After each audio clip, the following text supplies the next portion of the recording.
क्या आपने सुना है कि यीशु मसीह की दो इच्छाएं थीं? हाँ, यीशु मसीह, जो ईसाई धर्म के तृत्व परमेश्वर में एक व्यक्तित्व है, उसके भीतर दो इच्छाएं हैं। आप पूछ सकते हैं कि यह कैसे संभव है, या यह सिद्धांत बाइबल में है या नहीं। हाँ, यह सिद्धांत बाइबल में पाया जाता है। यह न केवल बाइबल में पाया जाता है, बल्कि यह आवश्यक भी है। आइए जानें क्यों।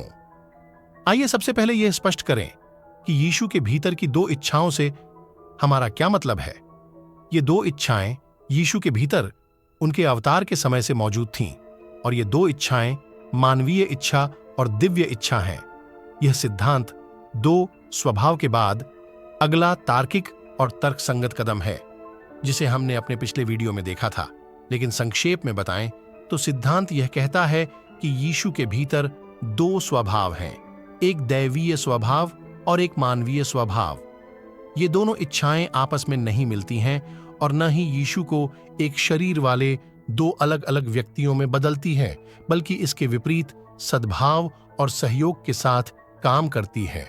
ये दोनों इच्छाएं अलग अलग हैं, लेकिन यीशु के व्यक्तित्व के भीतर आध्यात्मिक रूप से एकजुट हैं। इच्छा किसी व्यक्ति या प्राणी की शक्ति है, जिसके द्वारा वे निर्णय लेते हैं कि क्या करना है या क्या नहीं करना है। इच्छा कोई ऐसी चीज नहीं है जो स्वयं अस्तित्व में है, बल्कि एक गुण या स्वभाव की क्षमता है। इस प्रकार मानवीय स्वभाव आपको मानवीय इच्छा प्रदान करेगा, और दैवीय स्वभाव होने से आपको दिव्य इच्छा प्राप्त होगी। और चूंकि हमने अपने पिछले वीडियो में देखा कि यीशु मसीह के दो अलग अलग स्वभाव हैं, अर्थात मानवीय और दिव्य, अगर हम तार्किक रूप से देखें तो यीशु के पास उन दो स्वभावों के साथ दो अलग अलग इच्छाएं भी होना चाहिए। आइए कुछ श्लोकों पर नजर डालें जो इस सिद्धांत का समर्थन करते हैं। आइए लूका के सुसमाचार अध्याय 22 श्लोक 42 की ओर मुड़े। हे पिता, यदि तू चाहे तो यह कटोरा मुझसे ले ले, तो भी मेरी नहीं परंतु तेरी इच्छा पूरी हो। एक नजर में यह श्लोक इस दृष्टिकोण का समर्थन करता प्रतीत नहीं होता, लेकिन आपको वास्तव में त्रिमूर्ति को समझने की आवश्यकता है, और इस सब में आपका मार्गदर्शन करने के लिए पवित्र आत्मा होनी चाहिए।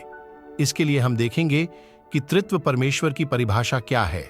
सही परिभाषा कहती है कि भगवान अस्तित्व में एक है, लेकिन तीन व्यक्ति हैं, और ये तीन व्यक्ति पूरी तरह से भगवान हैं, सह बराबर और सह शाश्वत हैं। संक्षेप में इन तीन व्यक्तियों में सभी समान चीजें हैं जो भगवान को भगवान बनाती हैं, जैसे कि सर्वशक्तिमान, सर्वव्यापी और सर्वज्ञता आदि।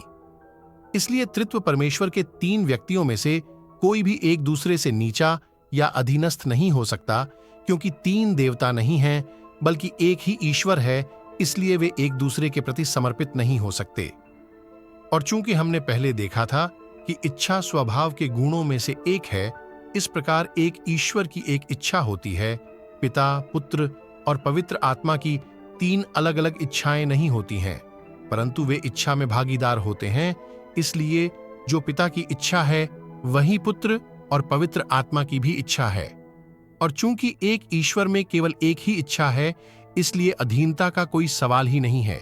इसलिए जब यह पद कहता है पिता मेरी नहीं परंतु तेरी इच्छा पूरी हो, यदि हम कहते हैं कि यीशु की केवल एक ही इच्छा है और इस पद के अनुसार यीशु अपनी इच्छा पिता को सौंपता है, तो इसका अर्थ है कि यीशु पिता के अधीन हो जाता है। यदि यह सच है तो हमारे पास त्रित्व परमेश्वर नहीं है, बल्कि एक सर्वोच्च ईश्वर पिता के साथ दो देवताओं का एक समूह है, जो बाइबिल के अनुसार बिल्कुल भी सत्य नहीं है। तो अब यदि कोई मॉर्मन या जेहोवाज विटनेस या कोई भी जो त्रित्व परमेश्वर का विरोध करता है, आपके पास आता है और कहता है कि जब पुत्र पिता के प्रति समर्पण करता है तो आपके पास त्रित्व परमेश्वर कैसे हो सकती है, और इस प्रकार आपको भी केवल पिता के प्रति समर्पण करना चाहिए और पुत्र के प्रति समर्पण नहीं करना चाहिए, तब आप इस वीडियो का उपयोग करके उन्हें उत्तर दे सकते हैं और यीशु मसीह के भीतर दो अलग अलग स्वभावों के बारे में पिछले वीडियो का उपयोग कर सकते हैं। इस वीडियो के माध्यम से हमारी आशा है कि आपके भीतर बाइबिल को गहराई से जानने और ईश्वर के बारे में और अधिक जानने की जिज्ञासा को बढ़ावा मिले और विशेष रूप से गलत सिद्धांतों से आकर्षित न हों। हम आशा करते हैं कि आपका दिन मंगलमय हो। सोली दियो ग्लोरिया। जय मसीह।